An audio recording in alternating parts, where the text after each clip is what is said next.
All right, welcome back to World History. We're actually going to take a little bit of a break in terms of our normal format where it would be lecture and then chapter reading on Tuesdays and then the writing assignment on Fridays. For today, we're just going to go ahead and do the lesson that we did on Tuesday. We're actually going to finish it. Tuesday's lesson was part one, right? It's the start of World War II, but the start of World War II is a big topic, right? And I figure, I've never been able to do World War II well because it's always at the end of the year and it's always like feeling really rushed. So I'm going to try to take advantage of that. World War II is a topic that a lot of students are interested in. The amount of work coming back since we've started talking about World War II has gone up. I'm guessing a large part of that is just because there's a little more interest. Again, you guys probably know or have some ideas already about the Second World War from movies and video games. So that's actually really helpful in terms of coming back because at least you have a base. Are the movies or the video games the best source of information for stuff about World War II? No, of course not. But I enjoy playing a Call of Duty video game. I enjoy watching World War II type of movies. So I do get it, and I do think there is a value to them. Yeah, I'm going to take advantage of that, right? Like let's linger, let's hang out in World War II for a little bit. Let's take our time and really do it well. This is 32-1B, Hitler's Lightning War Part 2. Quick recap of where we have been. Let's go back. Last week, really not last week, Tuesday, we spoke about three big things. We looked at the start of World War II, what happened when, or which happened when Germany invaded Poland. That was September 1st, 1939. You may remember the whole story there. Remember, Germany was taking over place after place after place in Europe, but countries like Britain and France didn't want to do anything because they didn't want to start a second world war. And yet, that's exactly what they got. Hitler learned, hey, I can take whatever I want. Britain and France realized that was a mistake. They put their foot down, and now we're getting sucked into yet another world war. We then saw how we mentioned how Britain and France declared war. We also saw how Germany quickly defeats France within a month. The nation of France, the French Empire, is defeated June 25th, 1940. So within about half a year, Hitler has now defeated one of his big enemies. Right at this point, there were really only two big countries, and he's defeated one of them who were fighting against him. And then number three, we saw how Great Britain, his other enemy, successfully resisted German invasion. Hitler had a dream of invading the island of Great Britain. We learned about the Battle of Britain, how he was bombing the cities, the people, the Air Force bases, but due to technological advances of the British, like radar, like the Enigma machine, along with their courage, along with their strong leadership, they were able to resist Hitler and showed the world you can actually stop Hitler. Hitler can be stopped. I am going to say, though, it's going to be a while before we see him actually stopped. What we're going to see today is just a continuing of the bad news. Um, so we're going to continue to see how the war develops once Hitler gave up trying to invade Great Britain. So by the end of today's lesson, what should you be able to do? Well, three things. Number one, explain how World War II spread into what we call the Mediterranean Sea. That includes North Africa and a part of the world known as the Balkans. If you do not know what the Balkans are, that is okay. We do not have a large Balkan present in Los Angeles. I will try to explain as much as I can in the short time that we have in this lecture. We're going to see how the Soviet Union, Russia, and Germany began fighting. You may remember Russia and Germany technically had a non-aggression pact. The leaders of those countries, Adolf Hitler, Joseph Stalin, some of the most evil men in world history, agreed not to attack each other. I just mentioned, they're some of the most evil men in history, so who knows how well they're going to be able to keep a promise. Spoiler, they can't keep that promise. And then number three, we're going to work to understand the role of the US, the United States, in the early stages of World War II. Again, just like World War I, the US kind of absent at the beginning, but not really at the same time. So we're going to try to understand just what that role is as we close out this lesson. So let's take those in order. Let's look at the war expanding into the Mediterranean, specifically North Africa, and this part of the world called the Balkans. Right, so North Africa, desert. If you guys were to pull up a map, if I were to ask you what desert is in North Africa, your answer should be the Sahara, the largest desert in the world. So right after Hitler is defeated, basically stopped. He's not really defeated. Stopped in the Battle of Britain. The Nazis, the fascists in Italy, turned their attention to North Africa. So in the middle of September 1940, now we're about a year into the war. Britain is still being attacked by Hitler, right? But Germany's ally, Italy, decides, okay, you know what? Germany was able to take over France. Well, I guess we should help. So Italy is going to attack Britain's colony in Egypt. This is an attempt to weaken Britain. However, and they get about 50 miles into the border of Egypt, which is not a lot of ground. Britain decides to push back. By December, they have served Italy a huge defeat. It's actually really embarrassing for Italy. By February of 1941, 130,000 Italian soldiers are taken prisoner. So Italy is basically, I mean, almost as soon as they start the actual fighting, they are basically defeated by the British in North Africa. Hitler sees this, and he wants to go help his friend Mussolini. So he sends a famous German general named Erwin Rommel, sometimes known as the Desert Fox, into North Africa. And what proceeds, I'm not going to go into the details because it's really more of just the same stuff over and over. 1 month, the British will go 500 miles in one direction in their tanks, and then the next month, the Germans will push back another 500 miles. This is going back and forth. Like I mentioned, this is the desert. There isn't a lot in the way to slow down armies. There aren't rivers, there aren't mountains. But just keep in mind, the British and the Germans are now fighting in North Africa. The Balkans, I've mentioned that. Now, why am I talking about this part of the world that few of you have ever heard about? Well, it's super important strategically for Hitler's big vision. Hitler's big vision is secretly to take over Russia, what is now called the Soviet Union. Russia, this is Ukraine up here, but back in World War II, all of this right here would have been the border with Russia. Now, Germany is up here. At this point, the border would be here. So there's all this land between Germany and Russia. Hitler doesn't want to just, let me rephrase that. Hitler, in his plan, wants to build mini bases in this part of the world called the Balkans that he can launch his attacks into Russia. So Hitler goes to the leaders of these countries and basically says, become our ally, or we're going to go in and take you over. Many of the countries in the Balkans decide, you know what, we're going to side with Hitler, mostly because they're more afraid of Russia, but also they're afraid of Hitler, right? Why? Well, there were two countries that resisted Hitler. There's a country that doesn't exist anymore called Yugoslavia, that would have been in this area, and Greece, ancient Greece, the birthplace of democracies. They say no to Adolf Hitler. And of course, Adolf Hitler, the Germans, the Nazis, not wanting to be shown no, march in. Within a month, actually it's less than a month, I think it's down to days. I think it's 17 days in Yugoslavia and 11 days in Greece. The Nazis are able to defeat these two countries. This is one of the most heartbreaking photos from the Second World War. Why is it heartbreaking? This is a very famous landmark up here. It's called the Acropolis. This is at the top of the capital of Greece. The capital of Greece is called Athens. Now, why is Athens important? Athens is the birthplace of democracy. The types of governments that we have in the United States, and Britain, France, and many other countries where we get to elect and vote for our leaders, the birthplace of that system is right there. And here are the Nazis planting their flag on the top of the birthplace of democracy. It's like them trying to say, we are better than all these other free countries. Fascism is going to win this war. So if you're a person living in World War II and you're seeing this, this is really demoralizing. This is a big mental victory for the Germans. Before we move on to then how they use that to take over the Soviet Union, or try to take over the Soviet Union, just a quick check-in.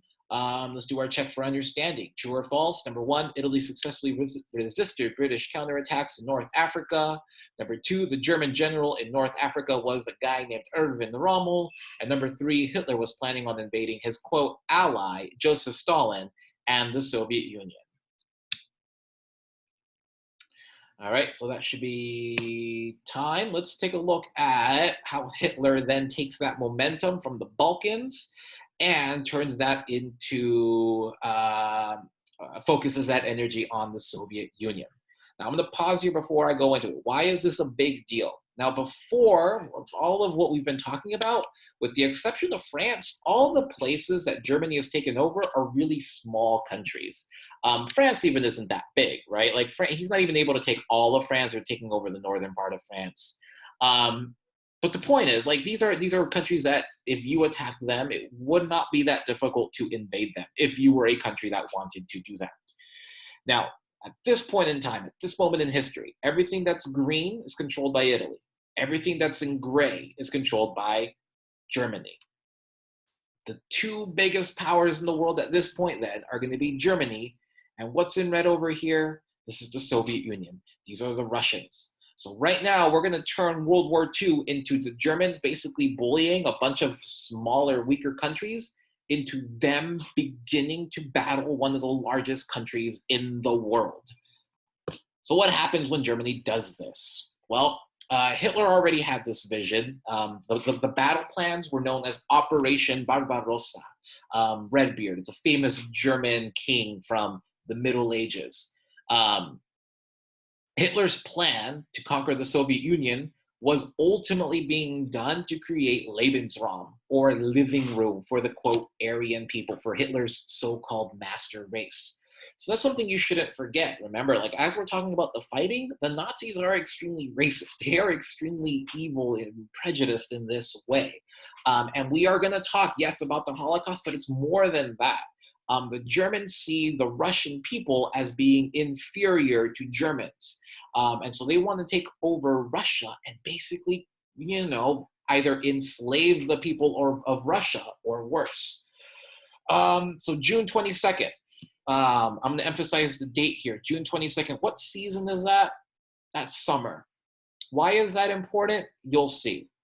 But the summer of 1941, Hitler invades the Soviet Union, aiming first to take their second largest city called Leningrad. Today we call it St. Petersburg. It's where the World Cup was held a couple of years ago. It's a big deal, right? Hitler surrounds or asks his generals to surround the city of Leningrad to basically make sure that no one can get in or out of the city. The plan here is to starve the city into submission. Long story short, Leningrad, the people of Leningrad, the Russians do not surrender this city. 1 million Russian civilians, I'm not even talking about the soldiers, I'm talking about the non-combatants, the women, the children, the men who aren't soldiers, die in a city of 4 million people. That's a city the size of Los Angeles. Imagine if 1 in 4 people in Los Angeles died. Would you still have the strength to keep fighting? The Russians did. This is actually going to be one of the biggest things about, or the biggest parts that contribute to Russia's victory, and what they call the Great Patriotic War, what we call World War II, is that they just refused to surrender. And we're going to see later on in a video towards the end of our World War II unit just how much Russia really did suffer in World War II. Frustrated. Again, Hitler seems to be frustrated very easily. By October of 1941, now what season is October? That's autumn. It's fall. Things are starting to get a little chillier, right? Hitler is going to order his soldiers to invade the capital of Russia. So now we're going from the second biggest city, found out he couldn't take that over. For whatever reason, now he wants to take over the biggest city in Russia, Moscow. Soviet General Zhukov pushes back the German forces, at least buys the Russians enough time for the next big thing. Now, if you're Adolf Hitler and you've been defeated basically twice in Russia, you might be thinking, maybe we should pull back. Maybe we should try again later. Instead, Hitler orders his generals to keep fighting. He says, no retreat.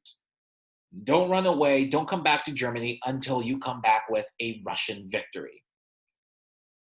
Now, I've been emphasizing the seasons for a reason. Keep in mind, remember, when Germany invaded Russia, it was summer, and his soldiers were prepared for a summer fight. They were expected to be done by the fall. They were expected to be back in Germany by October, for Oktoberfest or whatever Germans do in the fall.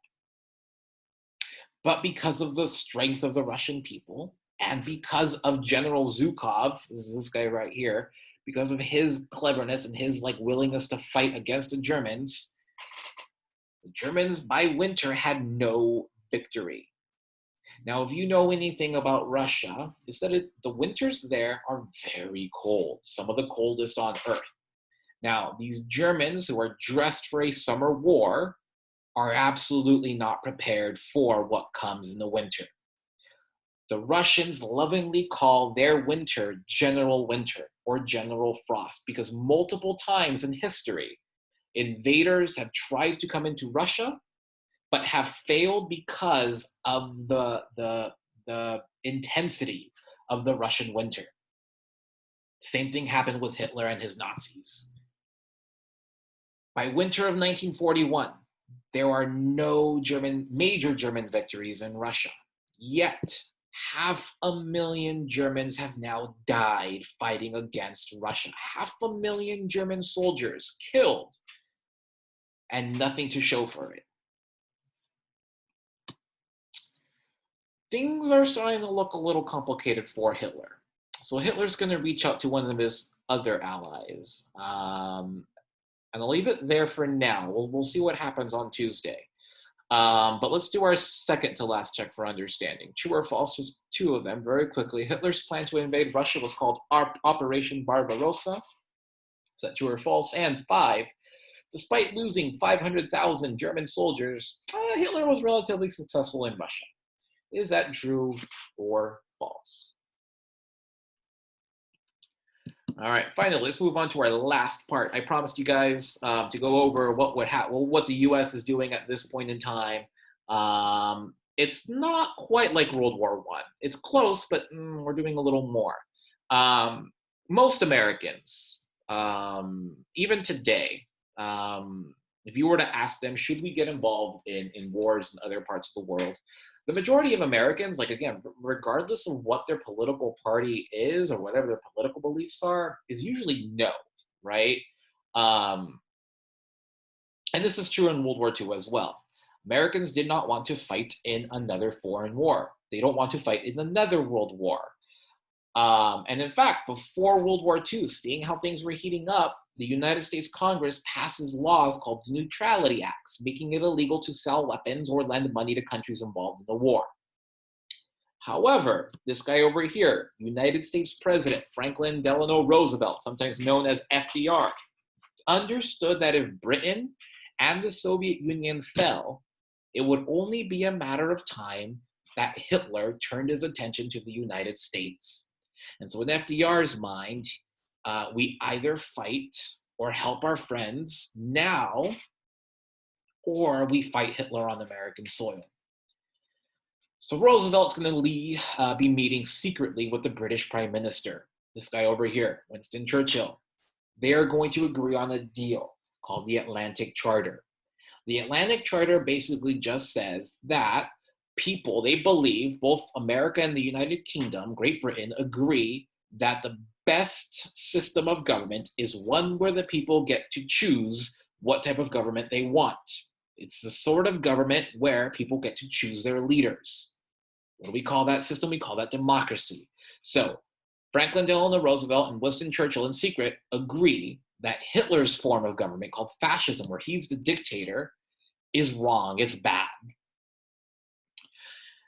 Now, that's talk. The United States is going to do a little more than talk, though. Even though we're officially neutral at this point in time, in September 1941, Hitler realizes, you know what, the United States is secretly helping the British. We're secretly selling them weapons and having them come over and pick them up.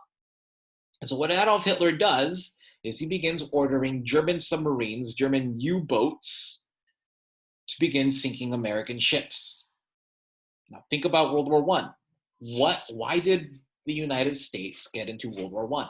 Oh, it was because a German submarine, a German U-boat, sank an American ship and killed. Well, it was a British ship, but it killed 1,000 Americans. This time, however, it was not a German attack that drew the United States into World War I. Even now, even as Germany is sinking American ships, the United States is remaining officially neutral. The attack that would officially draw the US into World War II is going to come from somewhere else. We'll see where that attack was, what that attack was, who did that attack in Tuesday's class. But for now, a little bit of foreshadowing on the right here. Some of you might be able to identify what country that is, what part of the world that is. But for now, let's close out. So let's do our check for understanding. 3 true and false statements. Again, President of the US at this time was Franklin Delano Roosevelt, also known as FDR. Number 7, Roosevelt wanted to support Great Britain in its fight against Nazi Germany. And number 8, the agreement between the US and Great Britain was called the Pacific Charter. Take a few moments for the check for understanding.